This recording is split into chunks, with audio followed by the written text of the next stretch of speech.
মাগুরা মোহাম্মদপুর উপজেলার পলাশবাড়িয়া ইউনিয়নের চর যশবন্তপুর গ্রামে সৌদি প্রবাসী মোহাম্মদ কাবুল মোল্লা তার নিজ বাড়িতে প্রায় 4 থেকে 500 গরিব অসহায়ের মাঝে ঈদ উল ফিতর উপলক্ষে বস্ত্র বিতরণ করেছেন।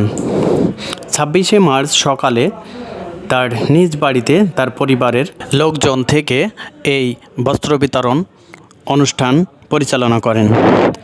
এ সময় সকাল থেকেই ভিড় জমতে থাকে তার বাড়িতে।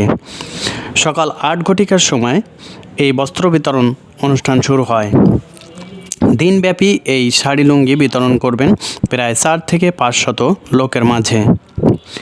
সৌদি প্রবাসী কাবুল মোল্লা প্রতি বছরই এরকম আয়োজন করে থাকে। প্রবাসী কাবুল মোল্লা নিজে না আসতে পারলেও তার পরিবারের লোকজন দিয়ে এই গরিব অসহায়ের মাঝে শাড়ি লুঙ্গি বিতরণ করে থাকেন।